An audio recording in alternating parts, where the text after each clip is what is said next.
Welcome back, venturers. It's time for another discussion about VNs. I am MR, and I'm joined by my glorious co-host Tauros to talk about the titles we've read recently. It's Readport time! Yes. Thank you, Mark. It's always a treasure to talk about what we've been up to all the listeners out there. Sometimes we read some interesting things, sometimes we read some underwhelming titles, but this month, I finally got around to reading something that's been on my backlog for forever, Saya no Uta. And I want to say off the bat, this has been an incredible title.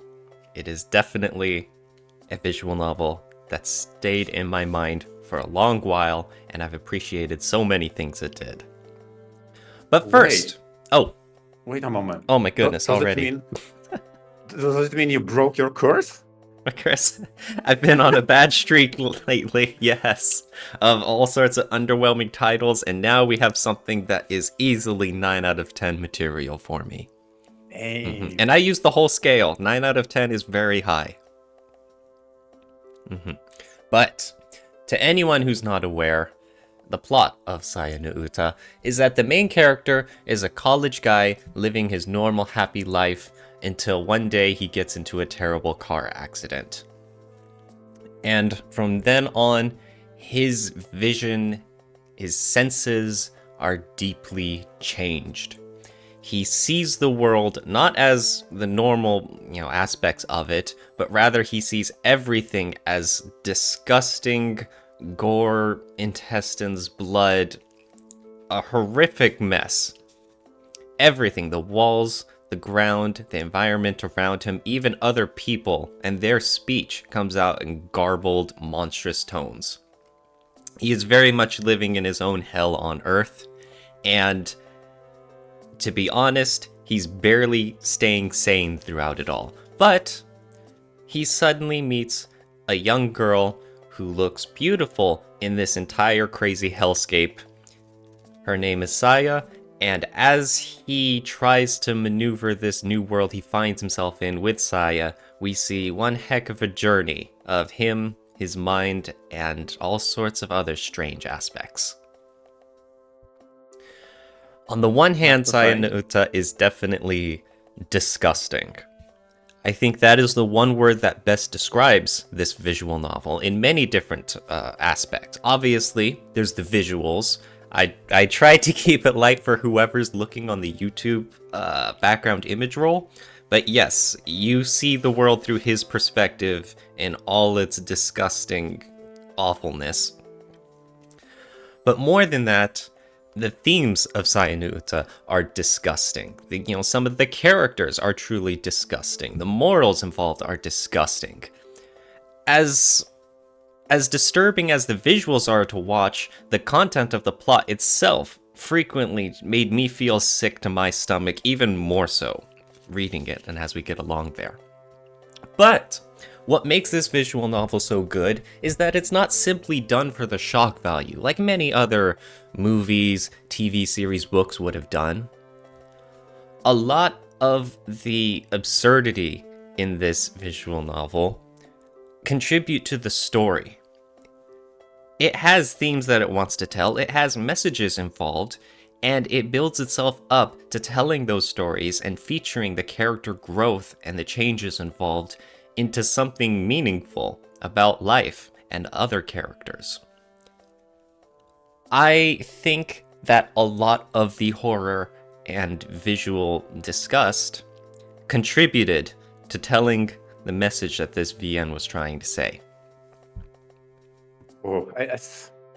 This is one of those rare occasions that you talk about VN. I read to completion as well.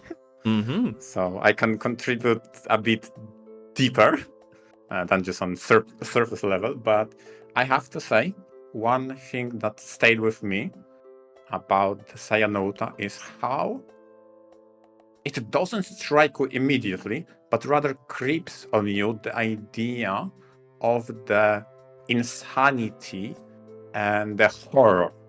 Like, in a good Arkham-inspired Lovecraftian story. You see the derangement very early on from the Fuminori's perspective, but you don't immediately associate that with the loss of sanity, but rather the clinical condition. And obviously he has that, but over the course of the story, and exactly as you mentioned, of all those disgusting things, you realize, wait, that's way more than just clinical condition. To a certain degree. Obviously, when the story starts, you are jumped straight into his point of view, and you get thrown headfirst into his own crazy world of monsters and entrails and blood. And so that's a massive shock, of course, and then seeing how he calmly is trying to deal with this to blend into normal society is very strange. And then you find out, well, he's been living with this condition for 3 months when we start the story. And so he's trying to adapt, and that's one of the best themes of Saya no Uta, especially its first half, is that we frequently see the world from the main character's perspective, and we also see the world through other people's point of view. That's one huge thing I like about this VN, is that it shifts the POV often. And so we see things from his hellscape, and then we go to like his friend's perspective, and it's just a normal cafeteria, just having a normal conversation, and their buddy is being really weird and off-putting. If I remember correctly, and please correct me if I'm wrong, it takes quite some time before the first perspective shift. So you are left in the limbo whether or not that's reality or the fantasy of that title. Somewhat. I mean, we do, obviously, Fuminori is the main character, and so we follow his perspective of the day for a while, but I wouldn't say it's terribly long. The title itself is short. Exactly, and I was about to mention, Saya no Uta is about like 5 hours long or something like that. And that's so helpful. Because it's so short, it has incredible pacing. Events happen at a great clip. I'm not meaning to say that it's fast, but rather there's no fluff involved. There's no like unnecessary words or pointless scenes. Well. Yes, okay, exactly. wait. I don't want to get ahead of myself. There's something I could say about that, but generally, scenes exist as long as they need to, and things don't drag. When the plot wants to be tense, the plot is, the writing is tense. And when the plot wants to be relaxed and easygoing, it's relaxed and easygoing. And when it wants to be action-y, then it pumps up the action. I never felt bored while reading Saya no Uta, and that's incredible praise. Because, this is a short VN that knows what it needs to say, and it doesn't waste any extra time. That is a huge positive in my book.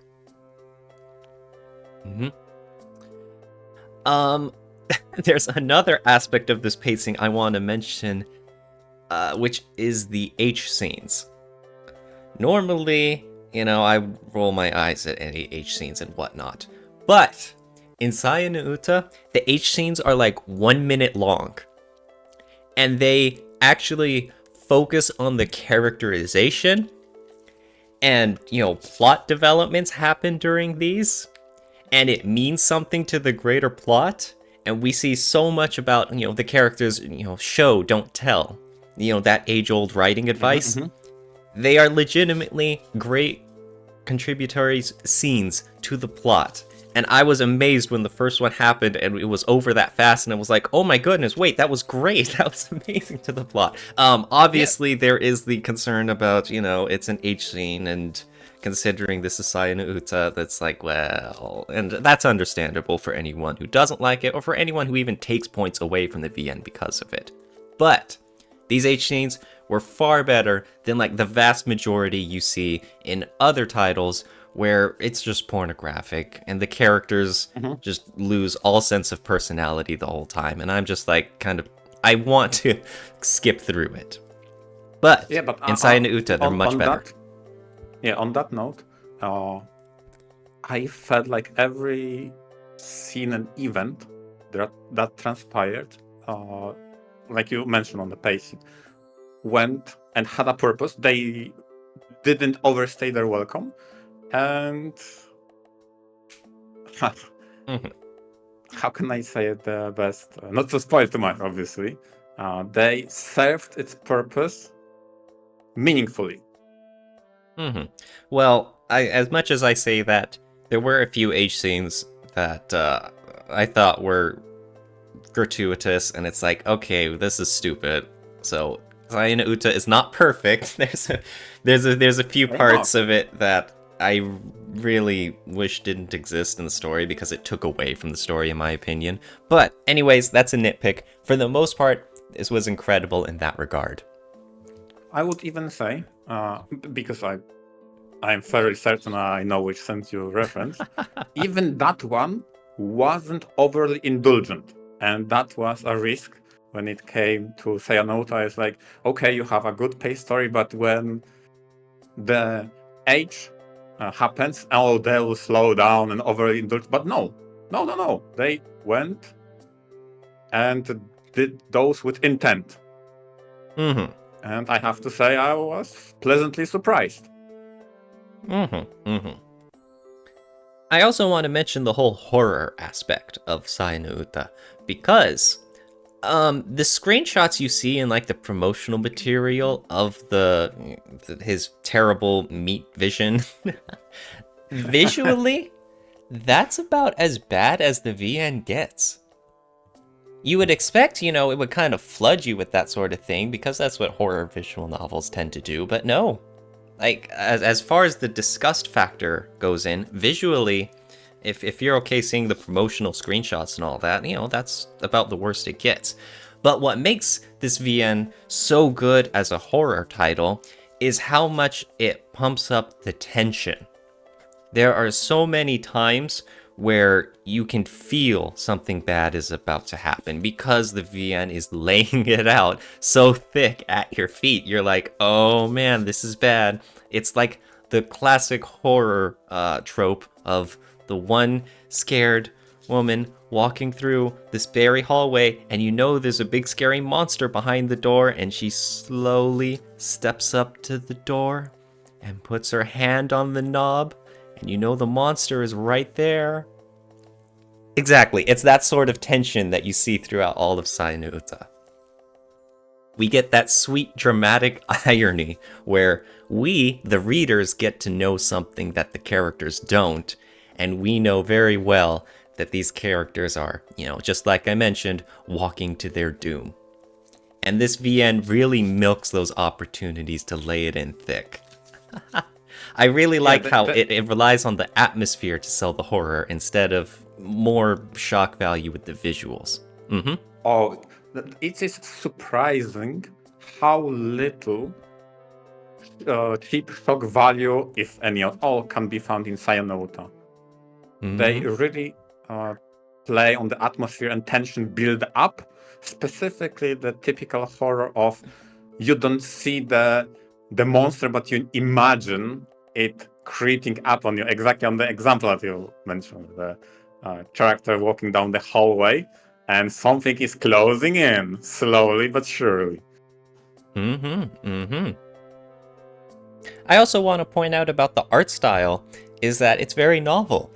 It's, as you could tell from like the screenshots going by, it's very Western. It's almost more like a graphic novel, or hell, maybe even closer to a comic book than it is to the typical anime style. And I think that serves a lot of uniqueness for its story compared to all sorts of other titles. I think it also contributes to helping the atmosphere in a very Western kind of setting and themes as well. I thought it fit very well. And of course, we had the music of Sayana Uta as well. Oh, the music was incredible. I know very little about sound design or how to make good OSTs or anything like that, but this soundtrack was phenomenal in so many ways. Like I said, in always building up the atmosphere, in helping you feel whatever emotion the text was trying to make you feel. Whether it was the tension, whether it was the horror, whether it was just the relaxed, everyday conversations of the normal friends trying to help out the main character. With all that said, there is one track in this. I think it's like the fight scene track or something. It feels like something out of Sonic the Hedgehog. And I was like, I hated that track, man. Listen, the plot has to go forward and you gotta go fast, okay? No! We had all the scary plot and the tense music, and we're building up the nerves, and then it's like the action finally happens. We get that climax, and it's like Sonic the Hedgehog. Sonic Hero. I'm like, no, what the hell is this? Going back to the art style for a moment, I have to say, not especially now that I'm also comparing that in the pictures that run in the background, during those calm, normal, somewhat of a peaceful moments, when you see the perspective of regular people, the art style is very colorful, vibrant, and saturated with color. Whereas when you go to the horrific side of things, it's very red and meaty. And it's quite striking. You see the world, like you mentioned, you start the VN seeing it through Fuminori's point of view, through his, eldritch hellscape abomination of what he views the world as. And you, in a sense, you get a little used to it. And then it snaps back to your friend's perspective in the cafeteria, and you're like, oh god, no, this is normal. This is just some building. This isn't the whole meat environment that it's supposed to be. No. Minori's the weird one here. Exactly. All in all, I thought Sayonouta was an incredible read. It's very difficult to recommend because, like I said, it is so disgusting in so many different ways. But for anyone who can stomach it, I think it is a very beautiful visual novel as well. And the story is something that will really stick with me, and I enjoyed this so much.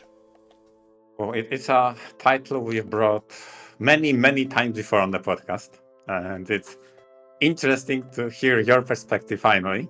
I definitely remember when I talked with Ads the first time he was on the podcast, and I referenced his review of how he described this title as beautiful. That's the beauty of Sayonouta. Because there are, despite the disgusting themes it bridges, some beauty to it all. Absolutely. There's a lot of beauty to be seen in the characters, in the themes, in some of the struggles here. They don't always turn out the way you want them to, but I guess you could say, in a sense, that authenticity to some of them is really what makes this VN so riveting. I completely agree. And another point when I brought guests, this was a risky title to talk about with you, because if you were to give it low score, we would never see Pablo C again. Oh no. Oh yeah. So. Poor guy. I'll have to check out his video now. Yeah. Okay. So that was one heck of a month for me for reading VNs, but what about you, MR? What have you been up to? What I've been up to? I've been continuing. So let's go to Mashiro Iro Symphony. Whoa, okay. And you know what? I want to start by a very quick recap of the story. It's a story about a school merger between a regular urban school and a fancy all-girls school. You find yourself in the shoes of a protagonist who acts like an ambassador for boys to find their place and acceptance in a formerly all-girls school. And henceforth, hijinks ensue. Well, it starts by making drama about how guys are all perverse and clumsy due to unfortunate misunderstanding. I think what is very cool is that it also gives chance to the same boys to rise to the occasion. And probably my favorite scene that showcases that is during the regular high school life. There was home economics, in which they learned how to cook. And there was a very competitive spirit in that class.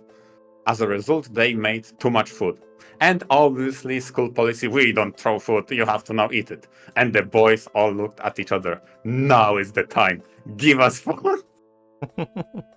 Okay, that was hilarious. Okay, and last time I talked about this title, you specifically asked me about route order. What kind of ending I'm going for first, etc. And you know what? In order to maximize the nostalgia factor, I went with the anime adaptation route. So meaning I chose the route that was adapted in the anime.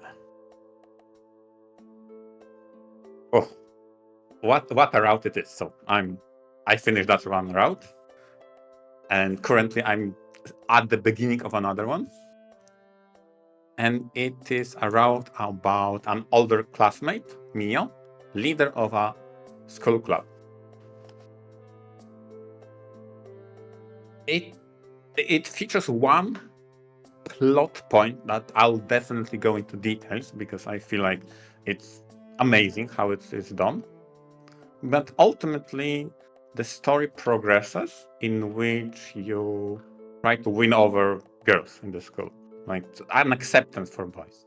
And on your way of that, you have the dedicated tsundere, right? And she's quite aggressive in rejecting all the boys, all the protagonists' attempts to look reasonable. And that's the first obstacle. And you know what? While it starts really intense and very cold, I have to say the way they tackled taming the tsundere, as it were, I ultimately really liked. Even though the start was very rough and they cranked up the tsum to the max in a somewhat unreasonable degree, but each and every time they didn't resort to violence. You didn't know the flying drop kicks kind of deal. Always it has been solved with discussion or like, oh, sorry, my misunderstanding, etc., etc. And seeing that kind of negotiations and the protagonist trying to win her over was quite sweet, I have to say. I really liked that one. Oh, so you didn't, like you mentioned, you didn't get any of the typical anime slapstick physical violence with the tsundere? Yeah, exactly. Okay. And in this case, you count that as a positive? I would say so, because some anime tropes just take it to the extreme. Like, uppercut and he flies to the sky, to the stars, like out of this world. No, I think they kept it very tamed. And damn, that's a tsundere done right I haven't seen in quite some time, especially since she was cranked to the max. Like, she was hedgehog with all the needles pointed at the protagonist. Holy crap. So what about the rest of the route then? I mean, as much as you're talking about how you like that aspect of it, did you enjoy the rest of the route? Did it live up to those expectations? Yeah, there were some pointers, because that character for that route was the older schoolmate that was in charge for the school club, and that club revolved about animal care. So tending to animals that were hurt and found, and then after they grow healthy, they release them back to the wild. Quite wholesome. And that was a very interesting opportunities for drama when it came to animals. Some of them were, in my opinion, very cheap. Like, I think in anime and in VN by extension that have school setting, the drama revolving around, oh no, we don't have an overseer for the school club and not enough members. What will we do? That's just overdone at this point. Can you Can you make something more interesting? And on the same note, one of the least favorite trope in anime, or maybe high school setting in general, is like, I'm a class representative and I am so swamped with work. There's so much work. I am so late to everything because there's so much work. And I sit there reading that VN like, what is there to work on as a class representative? Not even school representative, mind you. Class representative. What takes consistently enough hours that you run into the dusk and sun settling, so it's night time, that you have, what kind of work is there? I was so confused reading that. Everyone in the class dumping their homework onto her.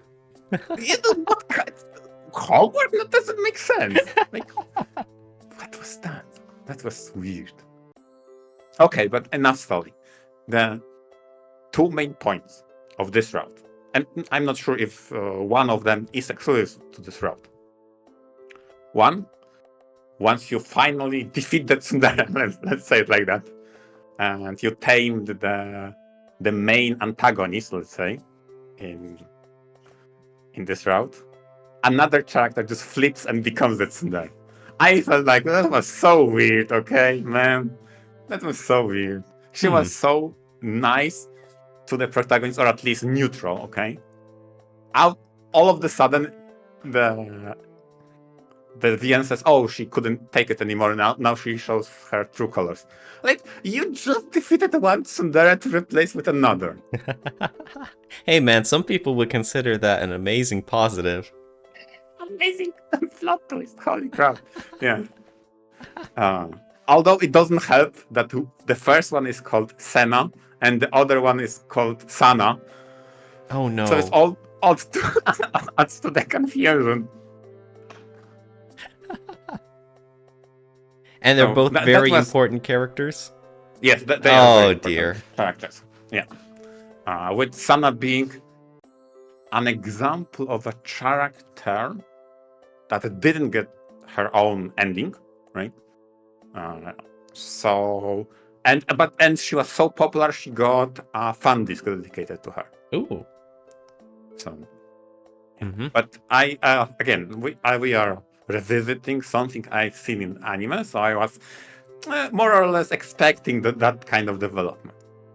And probably this is the moment I will have the most different opinion from And, because And, the guy we had a guest multiple times, he played this title and he hates Sana, and I feel like she's probably the best thing that happened in this VN. Even though that's a cheap shot of turning her into tsundere, but her development and her arc is just revolutionary. And I knew it from anime. I knew it that time. So reading it now in this media route was something amazing. Oh, interesting.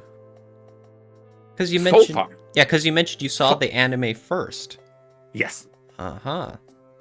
Yeah. And it was long time ago, like 8 years ago, maybe longer than that. Oh my god, very long time ago. And I remember a lot of plot points.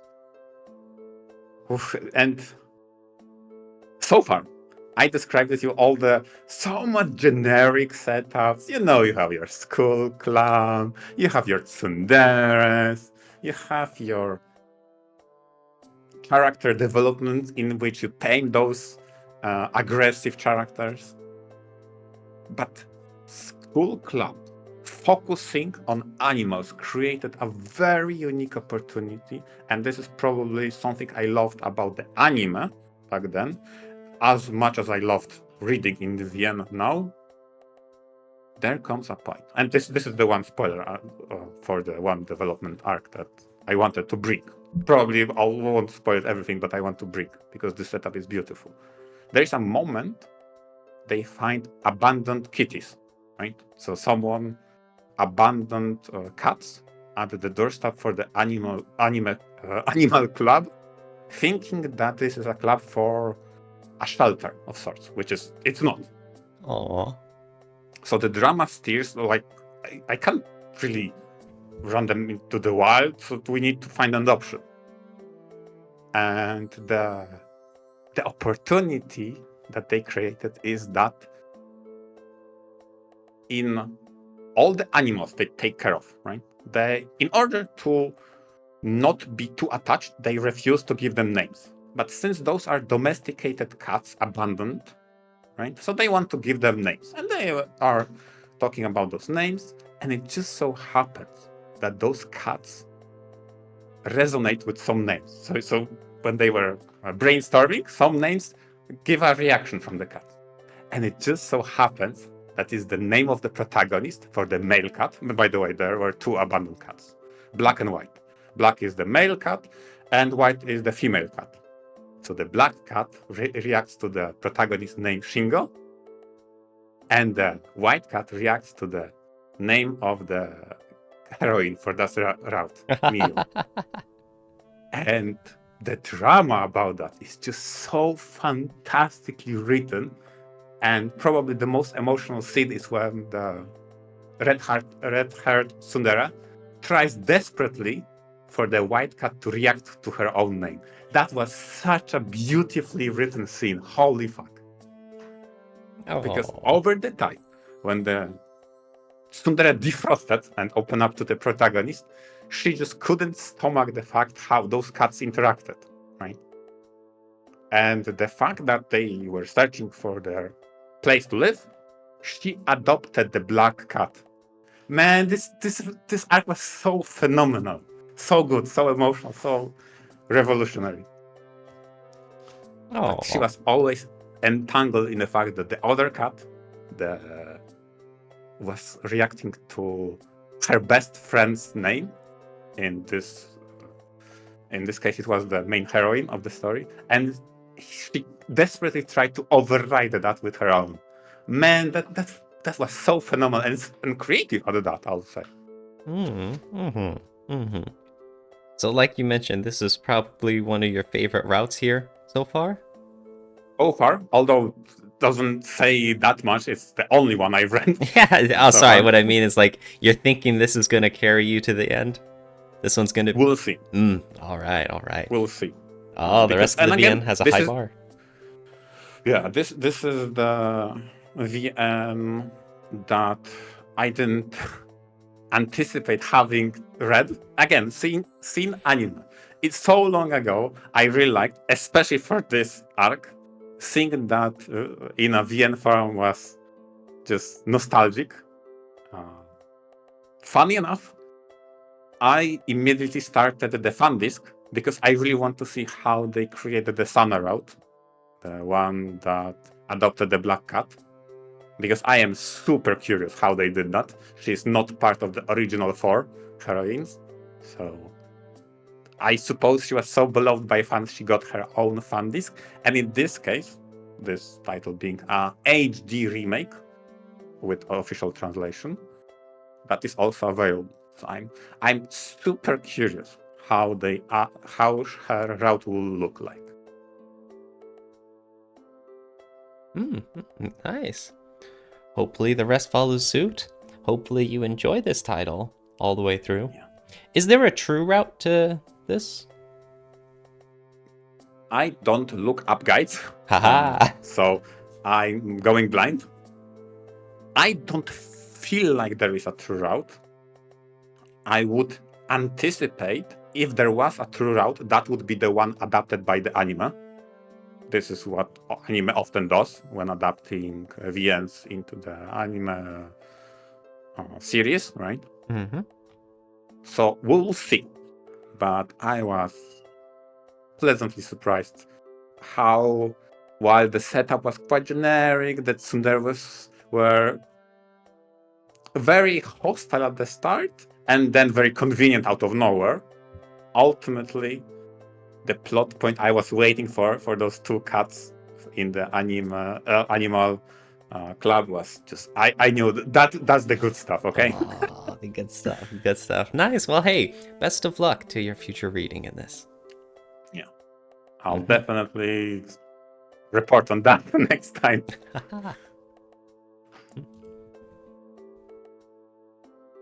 And so with Right, that, and it I looks think- like we're wrapping up the episode today then. Yep. Thank you Thanks very much. to all our listeners. Yeah, it was quite a nostalgic episode for me to continue that. Thanks for all our listeners, and tell us in the comments what have you been up to last month. See you and venture out. Venture out.